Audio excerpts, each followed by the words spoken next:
சிம்பிளாக ஈஸியாக பேக்கரி ஸ்டைலில் கராச்சி பிஸ்கட் பார்க்க போகிறோம். இது நல்ல மொறுமொறுன்னு சூப்பராக இருக்கும். குழந்தைகளுக்கு ஈவினிங் ஸ்நாக்ஸாக கொடுக்கலாம், டீக்கு எடுத்துக்கலாம். இதுக்கு அரை கப் பட்டர், அரை கப் பவுடர் சுகர் எடுத்துகிட்டு நல்லா ஃப்ளஃபியாக வர வரைக்கும் நீங்கள் இதை மிக்ஸ் பண்ணி எடுக்கணும். எலக்ட்ரிக் பீட்டர் இருந்தால் அதில் கூட பண்ணலாம். இதுக்கப்புறமா மைதா எடுத்துக்கலாம், baking powder, baking soda, custard powder, அதுக்கப்புறமா ஏலக்காய் பொடி, கொஞ்சம் உப்பு போட்டுட்டு நல்லா மிக்ஸ் பண்ணிக்கோங்க. இதுக்கப்புறமா இதில் டூட்டி ஃப்ரூட்டி போட்டுக்கலாம். அதுக்கப்புறம் முந்திரி, இதையும் மிக்ஸ் பண்ணதுக்கப்புறமா ஒரு 4 டேபிள் ஸ்பூன் பால் ஊற்றிட்டு நல்லா சாஃப்டான டோ மாதிரி கொண்டு வரணும்.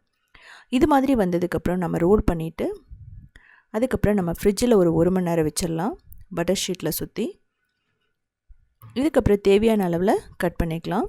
கட் பண்ணிவிட்டு ப்ரீஹீட் பண்ண ஓடிஜி இல்லை அவனில் கிட்டத்தட்ட ஒரு 15 மினிட்ஸ் 180 டிகிரியில் பேக் பண்ணிங்கன்னா பர்ஃபெக்டாக ரெடி ஆகிடும். அதுக்கு முன்னாடி நீங்கள் கிட்டத்தட்ட 10 மினிட்ஸ் 250 டிகிரியில் ப்ரீஹீட் பண்ணிவிட்டு பண்ணுங்கள்.